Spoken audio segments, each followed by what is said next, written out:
So the other day I was in bed with the wife and we started having a conversation and she tells me that, it's too big.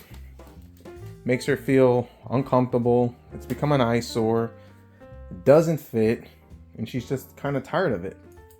And I started explaining to her that, I'm very proud of it, but she really just wants something smaller. I mean, definitely too big.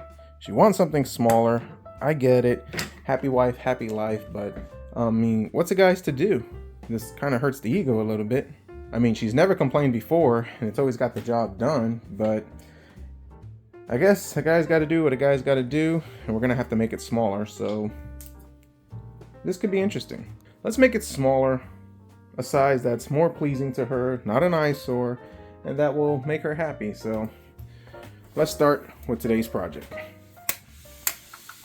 So this is my ITX build. It's the Fractal Node 202. I've had this computer for about 2 years.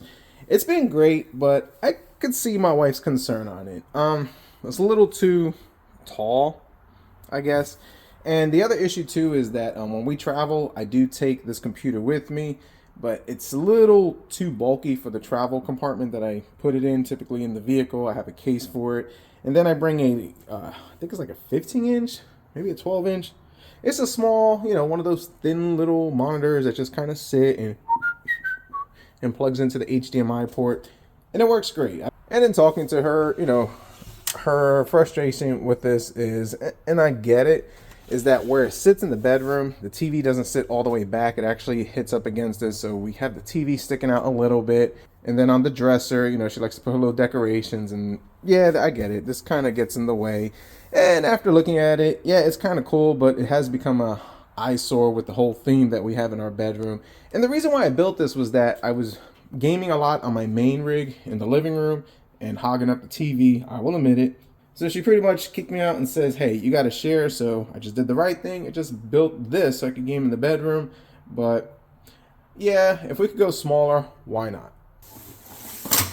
So I got on a whole bunch of different websites, started looking for different styles of cases. And with ITX, you kind of go with some thick ones, small ones. I mean, there's a lot of different angles that you can go with the whole ITX thing. And I just wanted something that I don't need it to be a super powerhouse beast like I talk about in some of my other videos, that I game mostly in 1080p in the bedroom. That seems to work for me.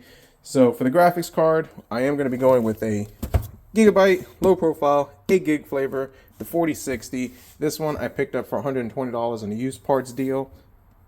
The guy bought it, didn't work for him. He wanted 2. I offered 120. He said take it. So I was good with that. I am going to be reusing most of this platform. The motherboard's a Strix X570i, 32 gigs of DDR4 3600. Now this has the Ryzen 7 5700, but I am going to be doing a Ryzen 9 5900. A little more power, and you're probably going to be saying, well, with the ITX coolers, you might run into some issues. We got that covered. It's called undervolting, and we'll talk about that more later. Now, for the case, this one seemed to check the boxes. Saw a couple of reviews on the YouTube, and I like it. I like it a lot. Came all the way from China, maybe? Taiwan? I don't know. It took like 3 weeks to get here. But it wasn't too bad. I think it was like $80. I did get it on Aliexpress, and it made it here without being damaged or dented, so that's always a good thing. The name of this case escapes me right now. I'll post all the information and the whole liter size of it on the screen, as I've had this thing sitting in the garage for like a month at least. And this is actually my first time opening it. So let's see, it comes with a bag of goodies. Let's see what we have and don't have. It's sticky. Oh, nice. Folks, look, they give you the tool for this. That's like pretty sweet. Now it has the hex screws. Yeah, it has the hex ones. It has some brackets in here. That's kind of nice. I'm more excited the fact that I got a new tool, kind of like when you buy a Be Quiet cooler and you get their screwdriver. Worth it. Has this stuff, which I absolutely have no idea what it does, so we'll figure that out. Whole bunch of screws. Okay. Hopefully destructions, please, destructions. Nope. Go handle, so you could take it on the go. I don't know. And what is this stuff?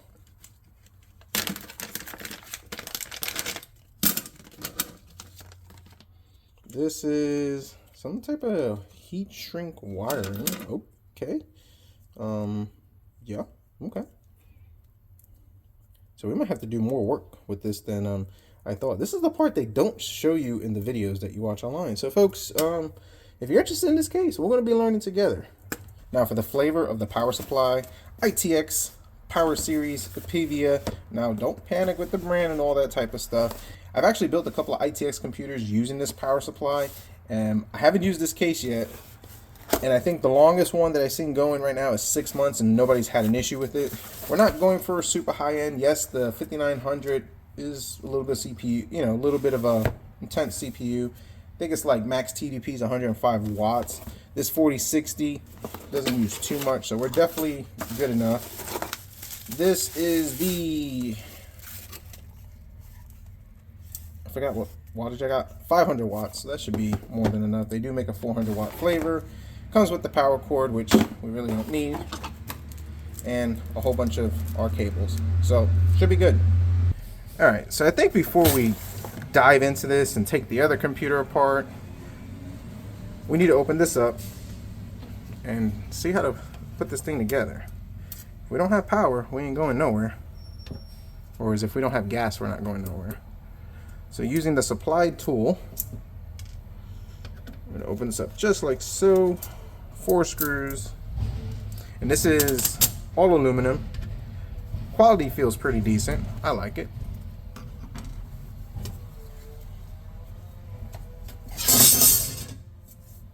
Like a grate. Cheese grater. Alright, so we got our power and our LED. And now we got to figure out how to mount our supply with power. Kind of have to rewind on this. Want to start and then realize not too many instructions. Actually, there's no instructions that come with it on how to put it together.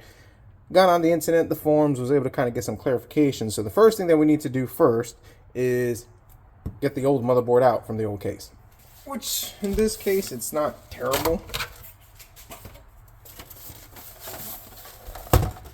Because we got 4 screws. Pop up just like so. Now the graphics cards I already removed, and it was a 3080 that was in here. Went ahead and gave it to my dad, upgraded him. There's actually 2 videos on that if you want to see. Ran into a comparison, also did a comparison with the 4060 that we're putting in here versus the 3080. It's fair, you know, you're going to take some performance loss, but I mean, it's nothing terrible unless you're one of those hardcore gamers. But for what I do and for what I need it for, it checks the boxes. And like I said, boxes are good. Alright, so first thing I want to do is just roughly get an idea of how everything's going to sit.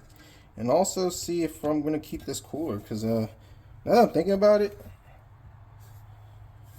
I might keep this scythe cooler. I still need to take it out and put the 5900 in here. But I think that's going to be better than the other cooler I was going to use. Oh yeah, that fits perfect, folks. So yeah, we're going to be staying with the Scythe Big Shuriken 3 because this is the one I was thinking about going to. I mean, it says 100 watt TDP, but look how Mickey Mouse that is. Not trying to knock this cooler by no means. I'm sure it would get the job.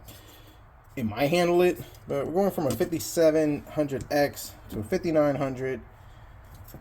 This fits. As you can see, we got a bunch of heat pipes. It's bigger. But then again, this feels a little heavier. No, this one's heavier. Okay. I'm going to stick with this one. This one works really good. And the other thing, too, is I undervolt. And undervolting is big in any system. People say, oh, you should only do it for ITXs. I've had a lot of people argue that it's more beneficial for that. Yes. But honestly, undervolting is beneficial for any system. My main rig, my 9950X and 3090 Ti, I have everything undervolted as much as I could possibly squeeze out of it. Stable, temps are great, lower fan curves. So long, 5700. Served me well. Still a good CPU. Definitely recommended.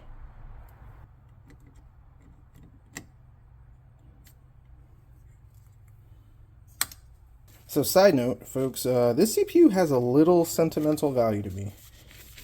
And I know you're just saying, what? Hardware, sentimental, it degrades. Yeah, this does. So when I first started the YouTube channel and I started getting monetized and paid, this was the first thing I bought with the money that I got paid on YouTube, which was awesome. This was during the CPU, GPU apocalypse. You couldn't get anything, and there was a guy in Apex, North Carolina. He had this sale. He had this for sale, and yes, I think I paid $50 more than it would have cost at the store, but it worked out because these weren't available for another 3 months. So I went over there, paid cash, and I've had this CPU ever since for over 3 years, and this CPU has been real good to me. So yeah, it's a little sentimental as well. It's the first thing I bought when I got monetized.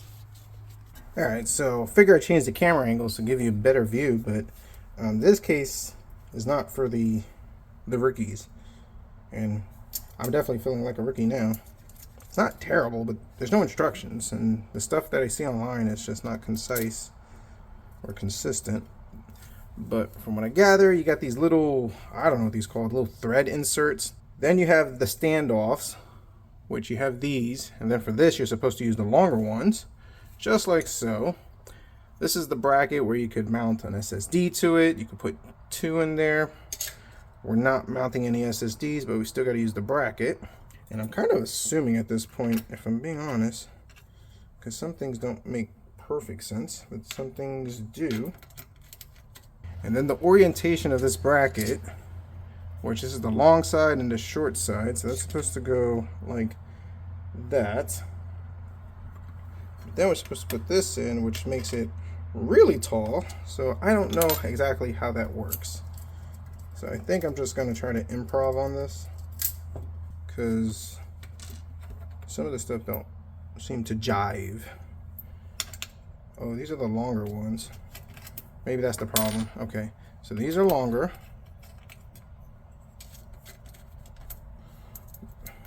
Yeah, these are longer, so the longer ones are going to go over here. Yeah, I think the shorter ones are going to go in over here. So you have the shorter ones, the longer ones, and I apologize if this video is all over the place, but I'm trying to decipher this. And believe it or not, this is the hardest part of the build.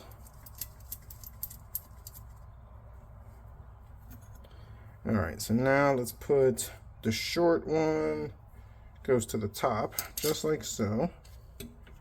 And then this should line up. I think so. You know, you watch a lot of videos on building in this case, and they don't show you all this stuff. I think that's supposed to go there, but before I do that,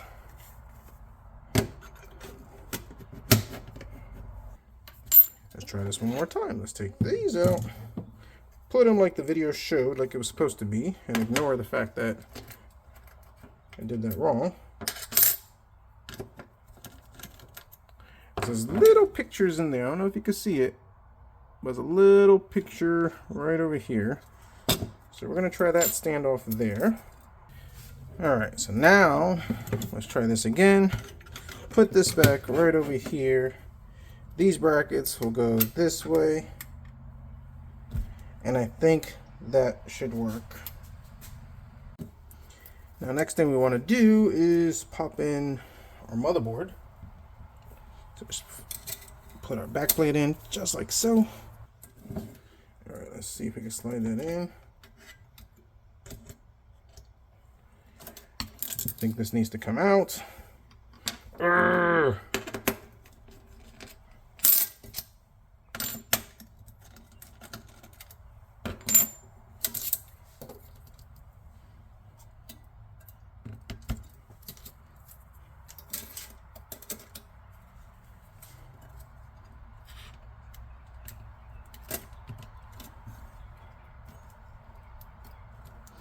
All right, starting to look like a computer now. we need to put in this bracket. So there is this bracket for it, which I think it fits. It fits.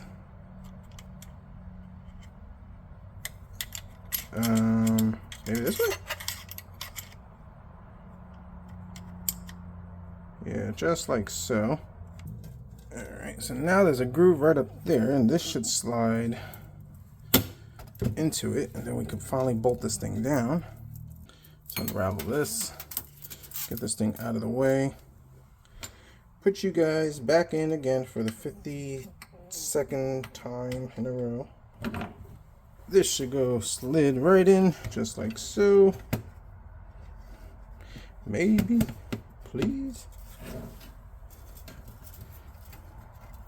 Which I'm starting to have my doubts because I think it's hitting things.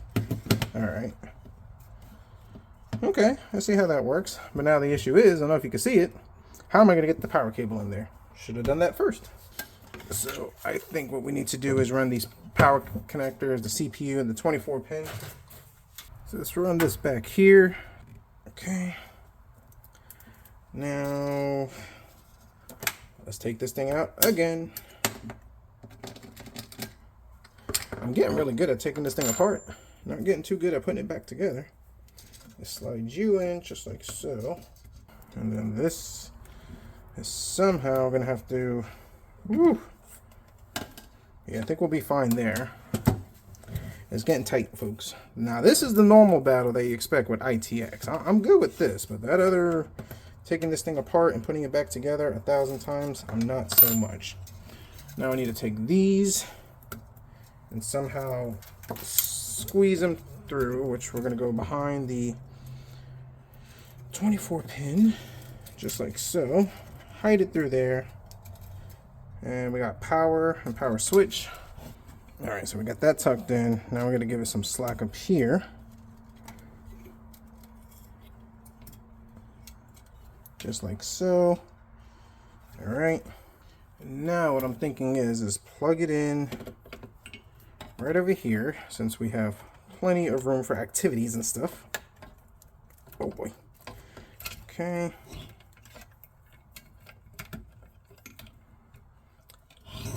And probably go around this side because there's more room there. Okay.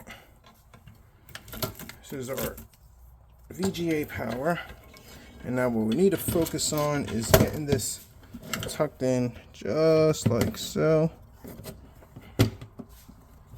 But once again, I forgot to put in that brass standoff. Dadgummit. In you go once again. ITX, my just 2 cents, if it matters anything. Especially with technology the way it is now. You're just better off with M.2s. Because anything else, you're going to run into space issues. Alright, so this cable is fine there, somewhat. Not everything is blocking my M.2s. Well, not the M.2s, the PCIe. Alright, so that's a little better. Ran the CPU power from here around there. We'll kind of use this area just to kind of hide the wires. Well, not really hide it, but just scoot it out of the way. Now, let's get this in. Alright, that's mostly secure. For some reason, I don't have the right screws for that. Might have mixed them up with something, which, I don't know, they only gave me 2. That might be for the handle. And the question is how does the handle go?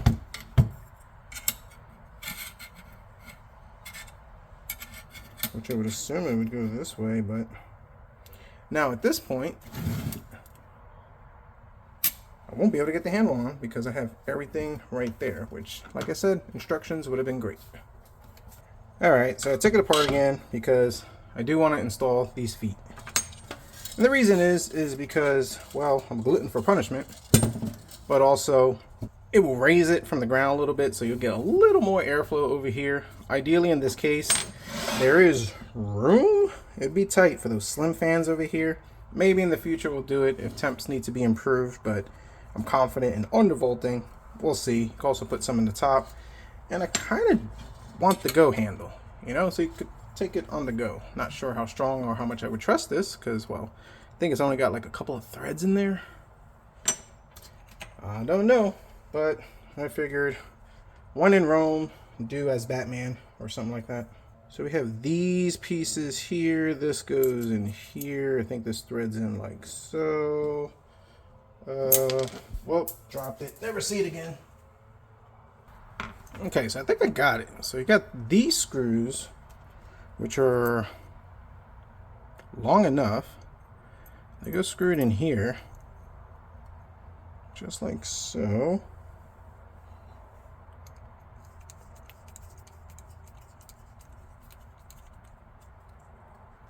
Okay.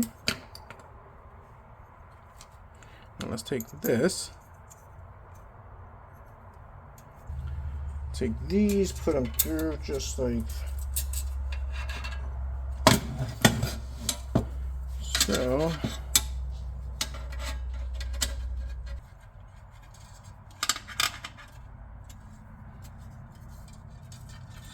I think I got it.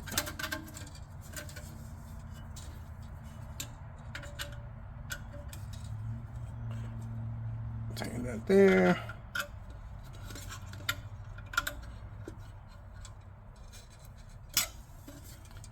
There we go. Let's do the same thing over here. Same thing on this back. And the way I'm spacing it is you got 1, 2, so we'll do it that way. There is no guidelines on that. So this case is very interpretive. You know, you kind of figure things out as you go.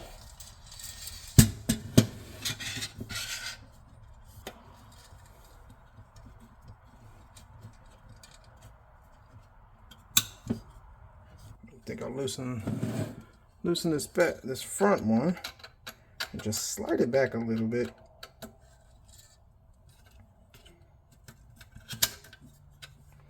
Just like so.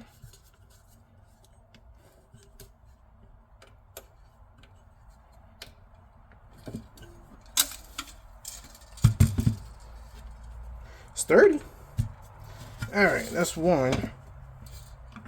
Now we got to put on our go handle, which maybe around here if I can line up the threads.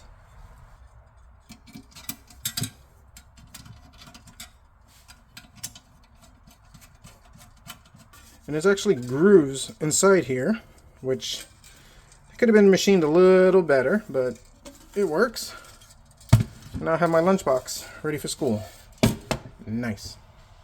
Alright, so this is where we're at. Forgot about this part. So the power supply has a connector, which I plugged that in, but then it has this cable right over here that kind of just, you know, wraps around just like so. And then pops onto the back. This is where you run your power plug, and that's how it's supposed to go. They give you this heat shrink, and that would be perfect and ideal, but here's my dilemma with it. If I got to take this out and upgrade it, or better yet, if we fire this up and this doesn't work, I have to cut the wire to kind of take this out. Or maybe just, I don't know, I'm thinking about it. I kind of have to finagle this wire thing, which is not terrible, but kind of torn on how to do it. I could just use electrical tape, which I'm thinking about that. I mean, the heat shrink would be ideal. Because, I mean, ultimately, you really don't want this exposed. Because, you know, you got voltage. And voltage is not good when they play together. But if I pop this out, which I'm thinking like so, and I will say it does get in there extra secure. So secure that I can't even take it out after the fact. Jeez, the bananas won't come out. Excuse my language. Well, now that I can't get that out, I could, but I don't want to break these tabs. We're going to go with electrical tape. I don't want that to be permanent. And if I have to change these wires or upgrade it, I mean, the gauge is not too terrible, but it's not something I like. But it's fine. And this is probably going to be the ugliest part of this build, but the good thing is you'll never see it, but you guys will, because you guys are watching the video.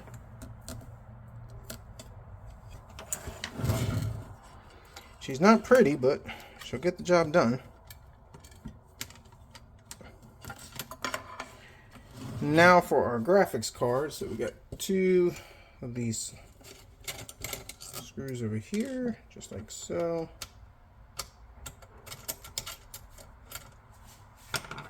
In goes the 4060. One single connector, just like that. And now we pray that we can get everything to fit. Ay, ay, ay. Kind of makes me appreciate the node. Now this could kind of maybe squeeze over here. This could kind of tuck in over here, just like so. All right, fans are clear. Nothing is touching. Now for the graphics card to lock it in place, we could put these guys in just like this.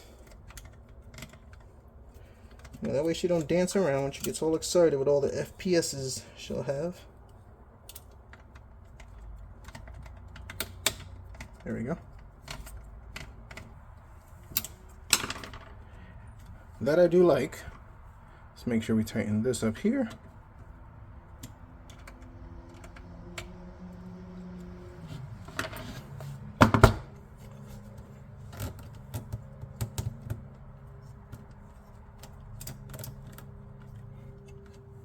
Okay.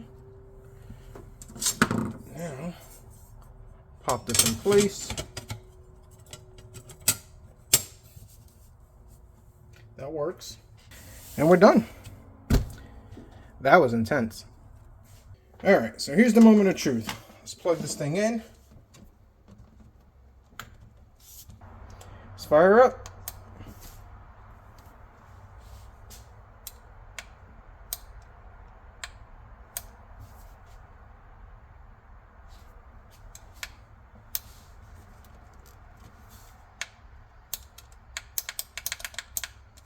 Well, that's not good. All right, good news. Figure out the problem. Kind of helps if you plug in the, power button switch properly. Now, let's see if we get a post, because this thing I think has to train the CPU, train the memory, all that type of stuff, which, yep, it's done. All right, cool. Let me put this thing back together again, and then we'll run it. All right, so back up and running again. And I think what we're gonna go ahead and do first is start with my undervolting. This is the ASUS, so just go into VDDCR CPU voltage, offset mode sign. I have 0.05. That was all I needed with my Ryzen 7 5700. This CPU, I think I was able to get 0.1, if I'm not mistaken. Actually, yeah, I was able to get 0.1, so only because I'm familiar with it, we're going to start there. So we're going to start with 0.1, and I think I was able to get more before, and we'll play with that later. Now, typically when you do this, you want to make sure that you're testing it before, see where it's stable and all that good stuff. Do a run, notate the voltage you got, and then drop it down by 1/4 of a millivolt, usually 0.025, then 0.05, then 0.75, yada yada, until you get to 0.1. But I believe this one was a 0.15 was the highest I was able to get to. So we'll try that and we'll see what it does.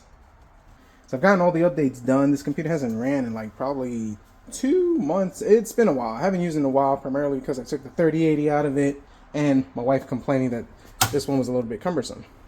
But this, I like. So I've undervolted 0.1. Forgive me if I'm quoting it wrong. Millivolts, I believe it's millivolts. If I'm not, I'll correct on the screen, or you guys could correct me on the comments.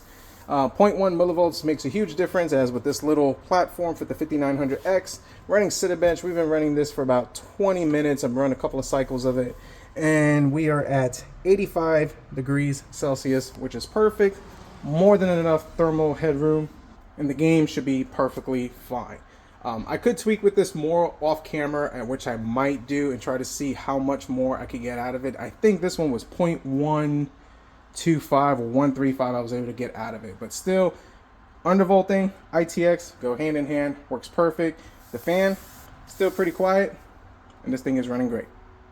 So I just want to run this real quick, see how well it performs. This is Star Wars Jedi Survivor, 1080p, all epic settings. We're averaging probably about 60 to 70 frames per second, just depending on the game. Game looks pretty good, no complaints. Temperatures on the GPU, a little toasty, spiking up to 80. CPU is fantastic, considering we're at 72. I think it spikes up to about 75. What we're drawing, 111 on the CPU, 113 on the GPU, about 100 watts on the CPU, which is not bad. Remember, the CPU is undervolted. The GPU would definitely benefit from some undervolting, as if we could get those temps down a little bit more, we'll have better sustainability of boost clocks and everything. But overall, the game's running fantastic, no complaints, computer is pretty quiet, and this is awesome. So that's going to wrap up this video. Overall, building in this case, and I guess it's more of any ITX case that you do, it can be cumbersome. The biggest thing that I did not enjoy about this case is it didn't have the destructions. Destructions would have been ideal, so I could get an idea of what screws to use, what order to put things in. I mean, a little bit of experience and common sense does go a little bit, but at the end, yeah, come on guys, instructions would have been great. Now, as far as the performance of this, fantastic. 4060 is doing what it's got to do. We'll go ahead and undervolt that later on. CPU is running great. I'll try to see if I can get a little less voltage out of it. You know, give this thing every opportunity we can. And because this case is aluminum, oh my gosh, this thing is hot. It's like absorbing all the heat. And probably we could benefit from putting those slim fans on the bottom right over here, maybe one up there. I don't know. I'll be honest with you, I really don't want to take this thing apart again, as many times as I took it apart. Although I mixed up the negative and the positive, so I'm not getting the light for the power LED. So I think I'm just going to leave that alone. Now overall, the footprint of this thing is pretty stinking sweet. This is my hand, full-size adult hand, so it kind of gives you an idea of how big it is. It's the 5-liter variant Xbox controller, just for some comparison on it. And yeah, like I said, pretty happy with it. No complaints. I kind of started regretting it in the beginning, and I know I did a bunch of complaints while doing the build on it, but the biggest gripe is, like I said, no instructions on that. This will go well with that 1080p monitor I have. Like I talked about, 1080p is what I was gearing towards with this build, and I'm sure I could probably push some 1440p with this, but 4060, not too bad. And because of the small footprint, this will fit a lot better in the travel bag that I was using for this one, which gives me more room to actually tuck in the controller and this keyboard I travel with, and this thing won't be as bulky. And surprisingly, this thing is a lot lighter than what you would think. This one all loaded up, but then again, I did have a 3080 in here. It was a bit heavy and cumbersome, so very happy to have it. Wife will be happy. Happy wife, happy life. And she was right. It was too big. It did get in the way, and sometimes smaller is better. So comment down below. Let me know your thoughts, concerns, criticisms. What are your thoughts on this case? Is there a case better that you would recommend for the price point that I paid for this, $100? And any other suggestions that you think I should do to this build? If you like this video, definitely hit the like button, subscribe if you're not, and as always, we'll see what we come up with next.